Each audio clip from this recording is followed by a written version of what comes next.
Good evening. I'd like to call to order the April 1st, 2014 City Council meeting. Please stand for the Pledge of Allegiance and remain standing for the invocation. I pledge allegiance to the flag of the United States of America and to the republic for which it stands, one nation, under God, indivisible, with liberty and justice for all. Dear God, look down upon us, give us wisdom to do the right things for the community. Bless us all and bring our men and women in the armed services back home safe. Amen. Amen.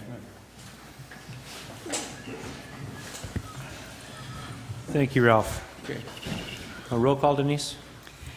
Councilmember Hernandez. Here. Councilmember Morrow. Here. Councilmember Olson. Here. Mayor Pro Tem Ponce. Here. And Mayor Kennedy. Here. Announcements, Ben?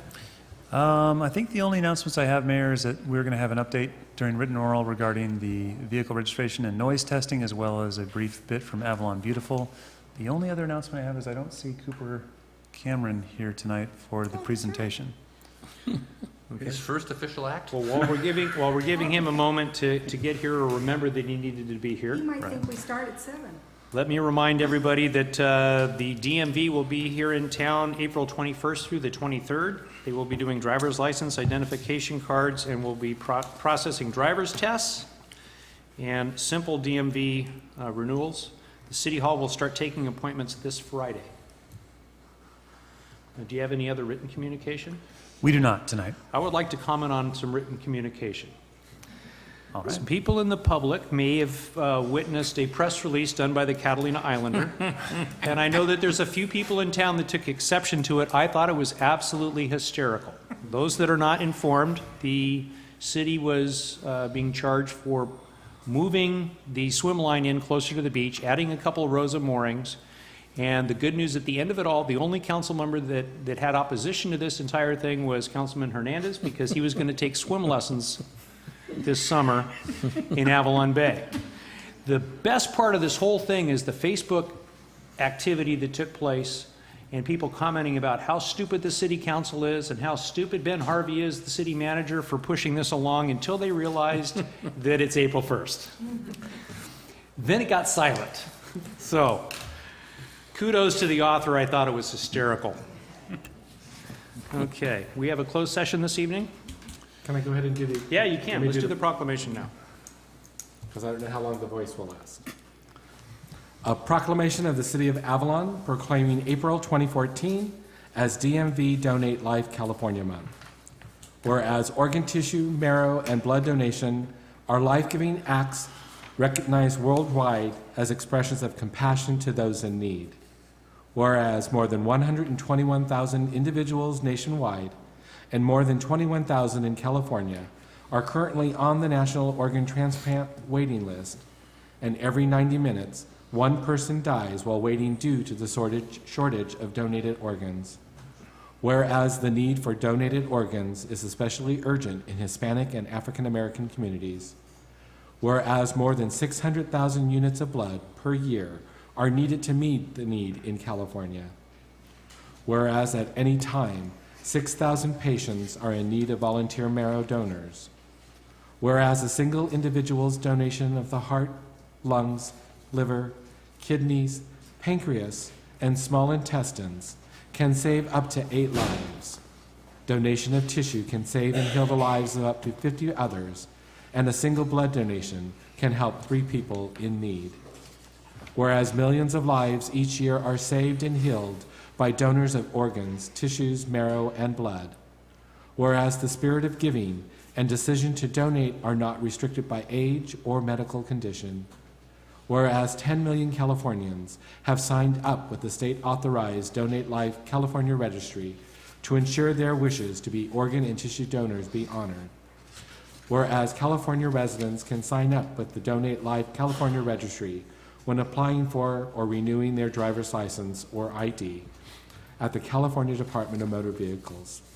Therefore, be it resolved that in recognition of National Donate Life Month, the month of April 2014 is hereby proclaimed DMV Donate Life California Month in the City of Avalon and in doing so, we encourage all Californians to check yes when applying for or renewing their driver's license or ID card, or by signing up at www.donatelifecalifornia.org or www.donevitacalifornia.org, dated the first day of April 2014. Thank you, Michael. There were some statistics that went along with that I thought was a bit daunting. It takes something like $75,000 a year to service somebody medically that is in kidney failure, and it costs $150,000 to have the operation. So that the burden that puts on the medical institutions is incredible. So if you haven't marked that box on your driver's license, maybe when DMV's here, you can come in and do that. Cooper, welcome. Apologies, everybody. It's all good. Get this set up really. Congratulations, Cooper, on Thank you. the new deal. I laugh when I show up late, but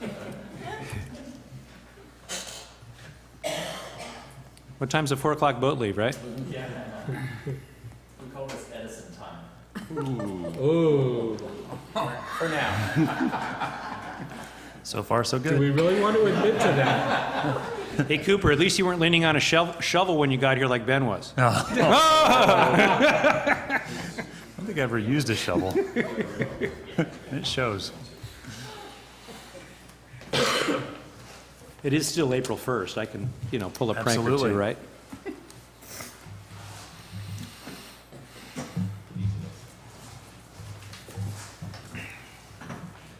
As long as Michael's not doing the Pac-Man across the screen, right?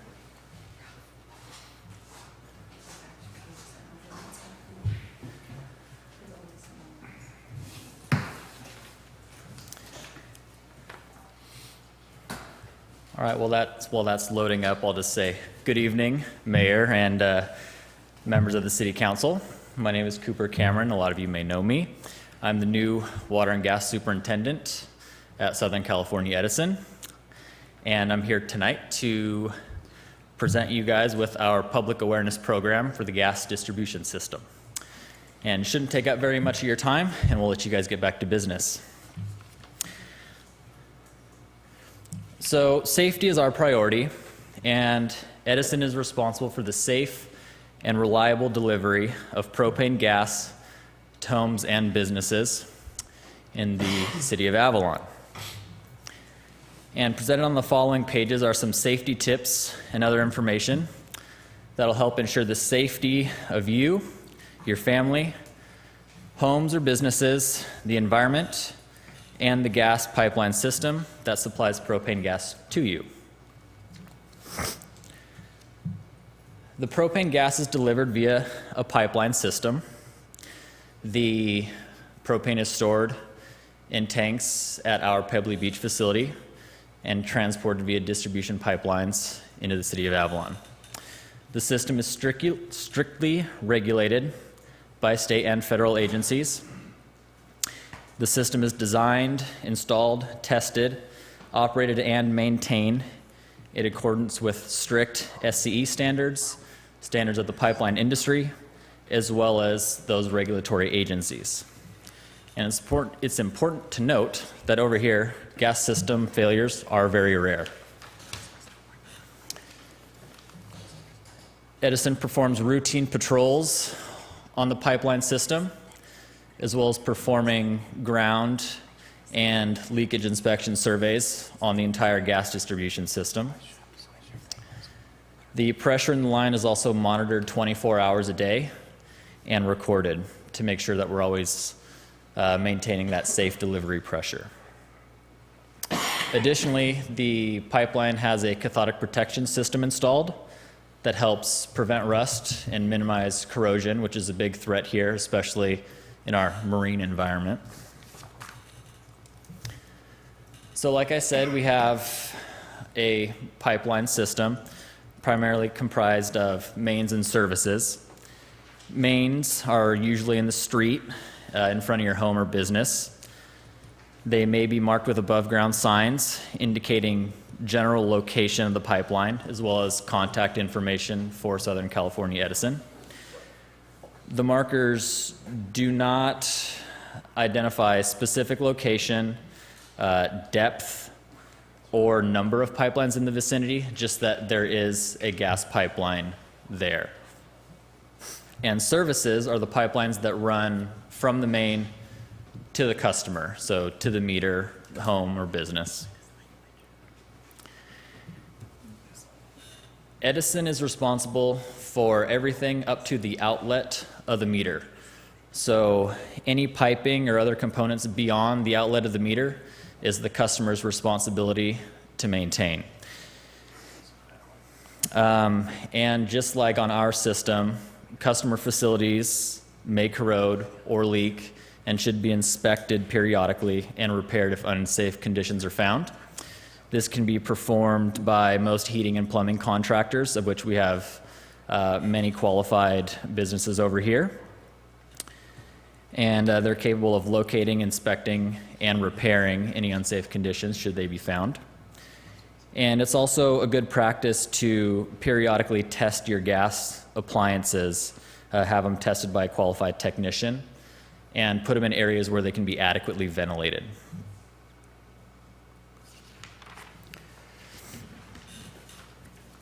It's important that SCE has access to pipeline routes at all times. So pipeline routes must be kept free from structures or other obstructions. And if they cross your property, which they do in many instances, the service lines, please don't plant any high trees or shrubs along the route so we can always get to the pipeline for various reasons, for inspection or in the case of a leak, things like that. Also, don't store or place anything on or near the pipeline. And there's some contact information. You're going to see that 1-800 number repeated a few times throughout these slides. If you have any questions regarding the gas system, installations or removals of services, service turn-ons or turn-offs if you're fumigating your house, or any other questions regarding customer responsibilities, feel free to call that 1-800 number. This is an important one. Call before you dig. I'm sure all the other utilities over here will appreciate this one as well.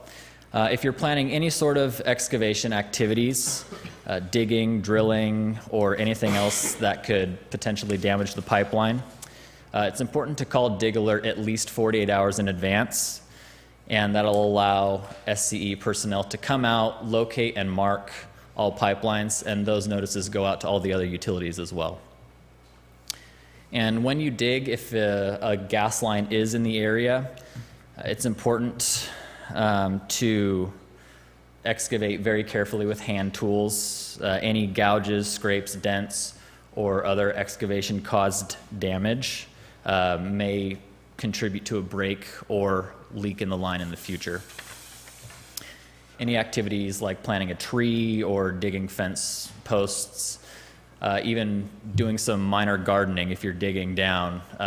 There are pipelines through a lot of customer gardens and things like that, so you have to be careful. Even if you think it's kind of an insignificant thing, accidents have happened, so it's very important to prevent those whenever possible.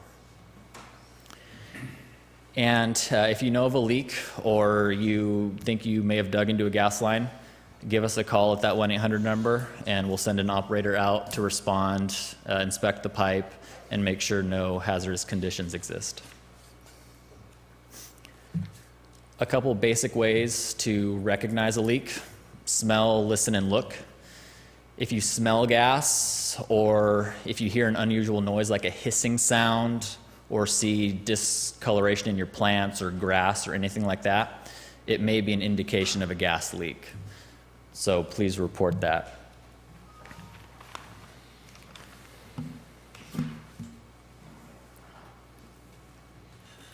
So one thing that's different about a propane gas system versus a natural gas system is that propane is heavier than air. So it will settle into low-lying places. And so in the event of a leak, it'll collect in kind of lower levels of buildings like basements or crawl spaces first. It won't just naturally dissipate to atmosphere. and this is where you'll notice leaks first. Propane gas is colorless and odorless. However, as a safety mechanism, a chemical odor is added to the propane, so you can tell if there is a leak by the very distinct smell. Some people says it smells like rotten eggs. What do we say here? Bad cabbage or sulfur. One thing's for sure, it does not smell good. So if you think you may smell a gas leak, call it in. Some other indications, this next one might be a little more obvious. If you see flames coming out of the ground or exposed piping, it may be an indication of a gas leak. Also, if you see a dense white cloud or fog over a pipeline route, a mist of ice or frozen area on the pipeline, if you see any bubbling in a flooded or wet area, it may also indicate a leak in the line. What to do if you suspect a leak? First thing, get to a safe location and call 911. Get emergency response personnel on the way just to make sure no one else is exposed to that hazardous condition. So get yourself to a safe area, notify emergency responders, and when you get the time, call SCE, give us a description on the leak, location, as well as any other information you may have so we can respond and get the system back up and running safely. Continuation on that, as well as getting yourself to a safe area, make sure no one else enters the hazardous area. You don't want to expose anybody else to a potentially hazardous situation. If there's any doors or windows you can open to ventilate the area to give the gas room to dissipate. If you're outside, leave the area immediately. Good rules to walk into the wind and away from the gas. So the speed you walk away and the speed that the wind pushes the gas away from you, just get away as soon as you can. You want to also eliminate any ignition sources or potential ignition sources. Don't light any matches, start an engine, cell phones, or anything else that may create a spark. If there is machinery in the area, turn it off. It's another potential ignition source. However, if there is a gas cloud surrounding an operating piece of equipment or machinery, don't go into the gas cloud to turn it off. Just get to a safe area, call 911. Don't go into the hazardous area and expose yourself to more risk in the event that the gas combusts.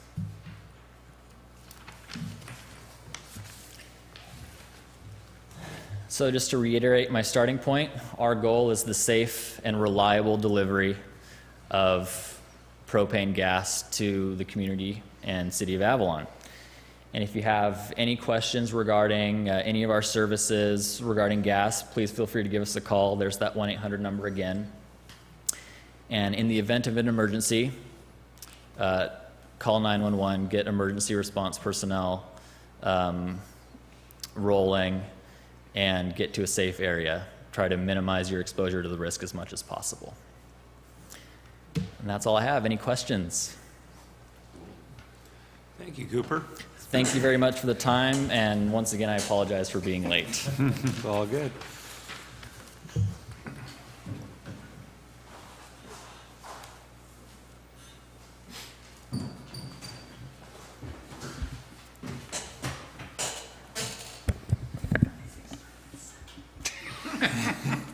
A couple years ago, they did.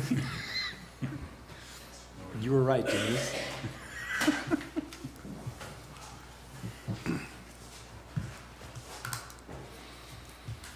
Closed session? Closed session.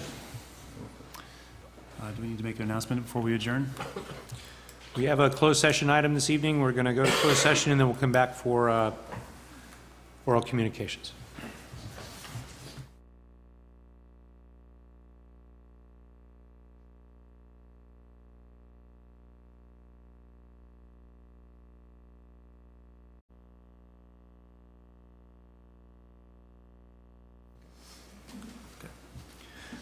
Okay, we've returned from closed session. Ben? Yes, okay, so I think that we are next going into the oral communication portion of the meeting. Okay, oral communications. Anyone care to address the council for any item that is not currently on our agenda? You may now come forward.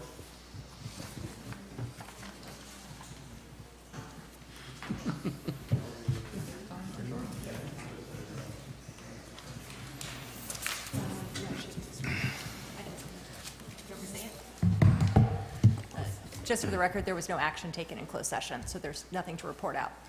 Thank you.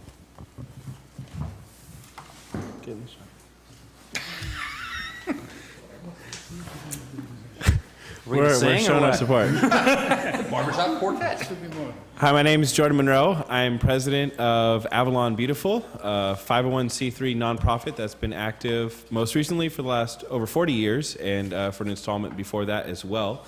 And we just kind of wanted to come and reintroduce ourselves to the community. We currently have about 12 board members and about 11 of them are new. So we're taking an active approach, and a few of them are standing right behind me right now. So we are excited to be involved and be a part of the community and be a part of the legacy of Avalon Beautiful, all the great things that has come from just a group of citizens who have worked hard to help make this place great. The most recent project was the Old Bend Park. So if you're heading out to the Catalina Express in Cabrillo Mall, you can see the results of that efforts there. And so we're looking forward to continue to contribute with new projects. We will be starting up the House of the Month again. So keep your area clean, make it look nice, and we'll be awarding those efforts. And we have a community cleanup day that we're looking into on May 10th. We'll have signups and more information at Springfest, which is April 17th. So come see us at our booth. We'll have all our smiling faces there. If you'd like to get involved, you can email us, avalonbeautiful@gmail.com. You can check out our Facebook page, and we will have a new website coming up pretty soon as well. So we're excited to be here, be active, and to continue to help make Avalon beautiful. So thanks for your time. Okay, great. Thank you, Jordan.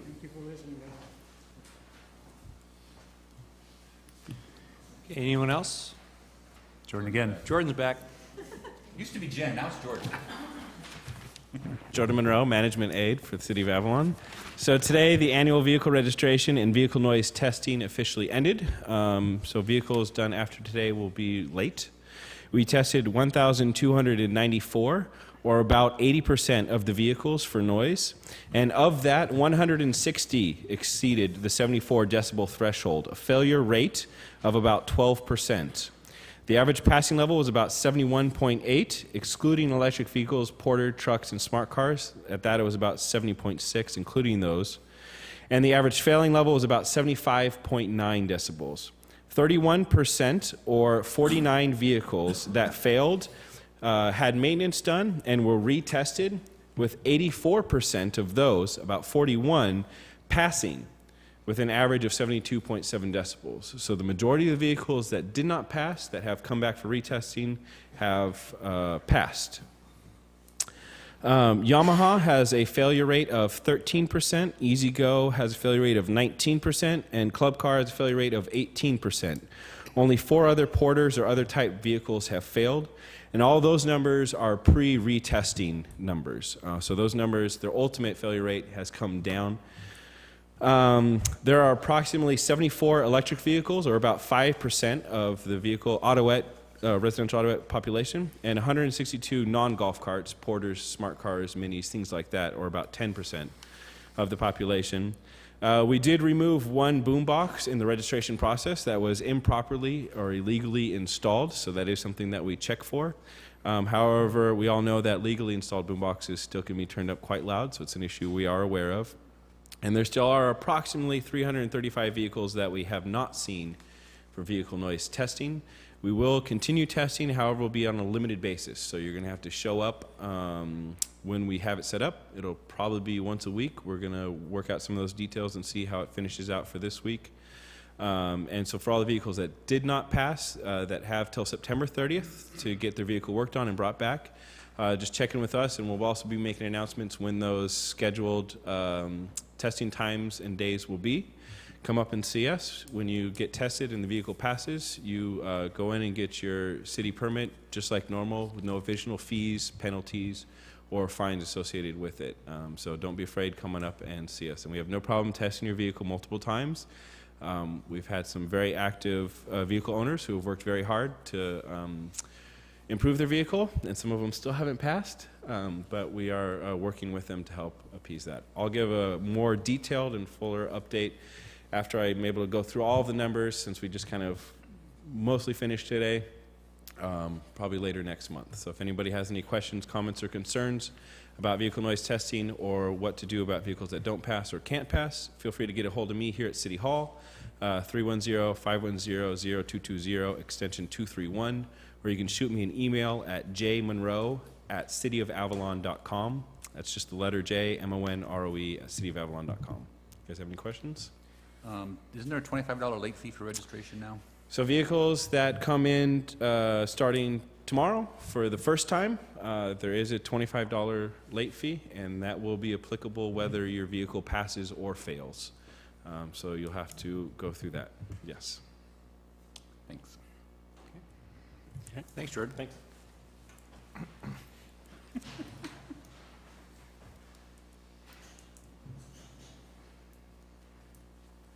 Good evening. I just wanted to brief you on the construction that we all been enduring on Metropole there at Big Vaughn's. There was a minor glitch today, which has set the schedule back. However, it appears after this one archaeological instance today that they're going to start the upper vault in 2 weeks, April 14th. So we apologize for the delays, but we all know and recognize the cultural resources there are very important and have to be dealt with. So I just wanted to alert the council and the public that we're proceeding. We're doing our best to get that backfilled and get that hole completed, and we're going to start the upper vault in approximately 2 weeks.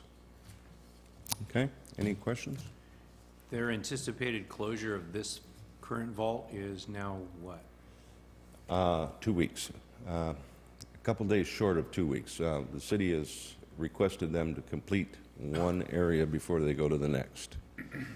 They're going to backfill, pour the new curb on the lower vault area, base pave it, and then move to the new vault, complete that, then come back and do the final paving at both locations in 1 day. So that's the way it's set now, Mayor. If they have a little bit more excavation, the archaeologists are there, and they should get it done in the next couple of days, and they'll be able to backfill, compact, pour a new curb, and then move to the new location. Okay? Thanks, Dennis. You're welcome. Anyone else? Consent calendar. Yes, Mayor, you have 5 items on the consent calendar, one with the city acting as the successor agency. So if I could just quickly go through those. You have actions from the March 4th and the March 18th city council meeting. We have expenditures, warrants in the amount of $893,164,000, payroll in the amount of $195,397,000, for a total of a little over $1 million. We have an item to authorize the finance department to pay the Buffalo Nickel Restaurant for past monies due for the senior meal program. We have an item relating to the purchase of concession stand kitchen equipment for the Joe Machado Field project, wherein the city can save money if the city directly purchases the equipment itself rather than the contractor. And we have an item pertaining to the desire of the harbor department to move forward with an additional dinghy dock on the pier. And then finally, the last item is related to the emergency repairs on Crescent Avenue, the Phase 2 for the storm drain project.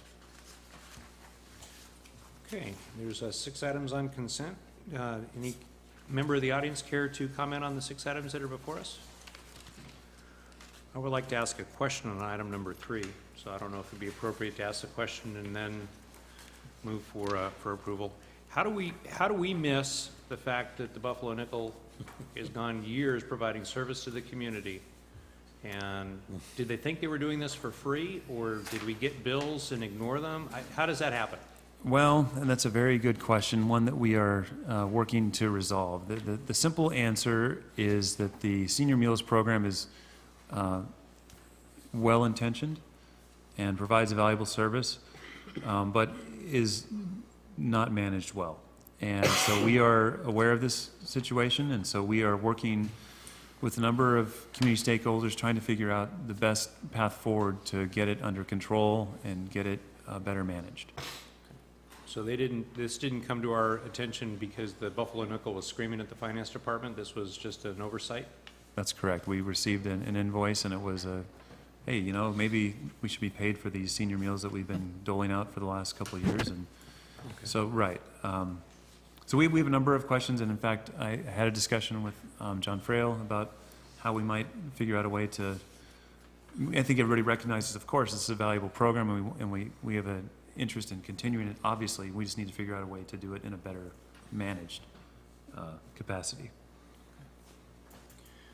All right. With that, anyone care to entertain a motion then on the items on consent? I make a motion to approve items 1 through 6. Second. Call for a vote, please.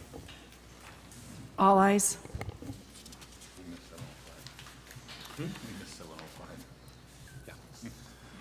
General business. Yes, you have one item under general business this evening, and this is a request for proposal for a classification and compensation study. The city's personnel rules call for a comp and classification study every 5 years. The last one the city did was back in 2006, so we are well overdue.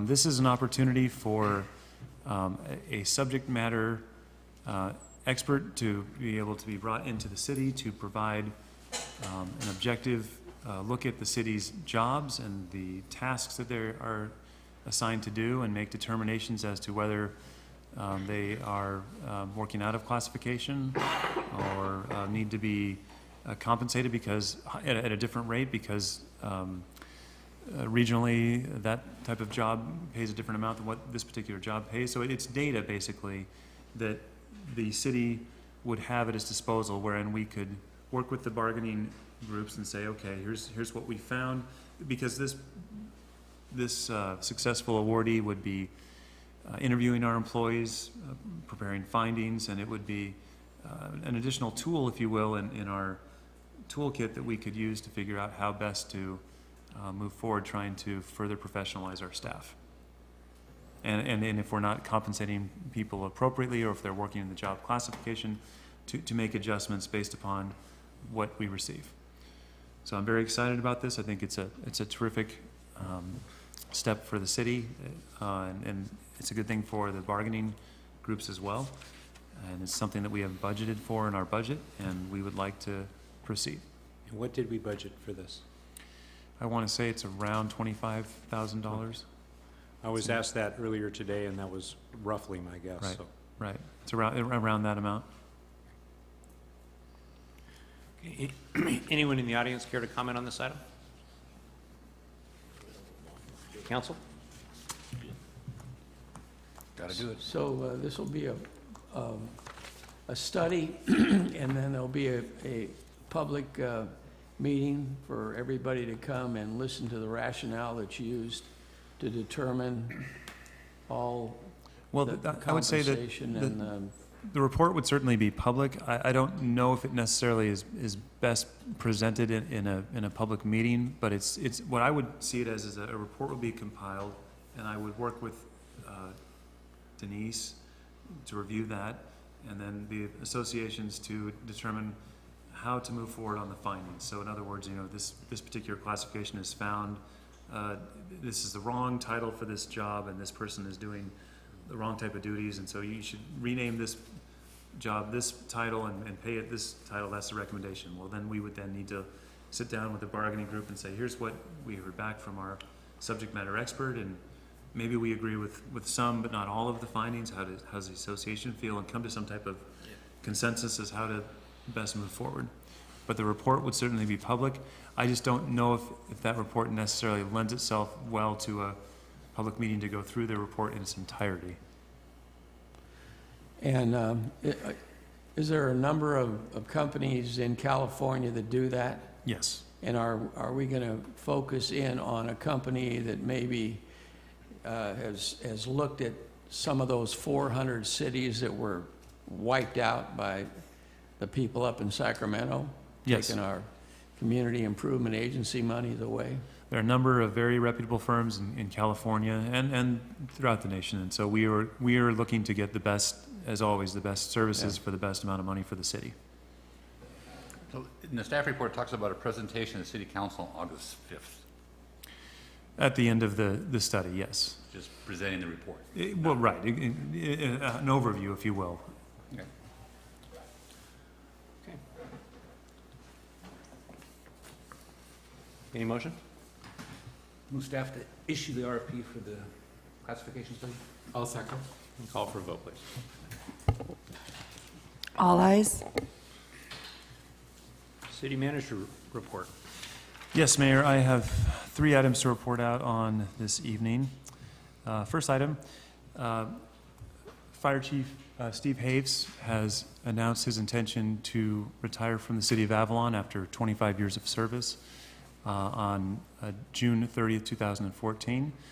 And the City Council has reviewed and accepted that announcement, as you know, and has directed me to work with Chief Haves on a separation agreement, which I will do. That's my first announcement. Second announcement, earlier this week I met with the city treasurer. I believe that she is also here. You may or may not know, I think that you all know, the prescribed duties of the city treasurer according to the Avalon Municipal Code are very vague. Just some very high-level financial involvement with the city. I think it's important for the council and the community to recognize that the city treasurer does not have financial oversight over the city's finances or the finance department. So it is the city treasurer's intention and my intention to figure out a better way to avail ourselves of her expertise and her interest in helping the city. And so we will work on that, and that could mean that we look to you to revise the code to have some better prescribed duties for that role. But currently it is largely ceremonial, and again, it has no direct oversight over the finance department or city finances. And I would like to really better marry a role and an individual with a need that we have. And then the third announcement that I have, as you probably read in your update this week, there is a Native American reburial ceremony scheduled for the 12th. It's a Saturday.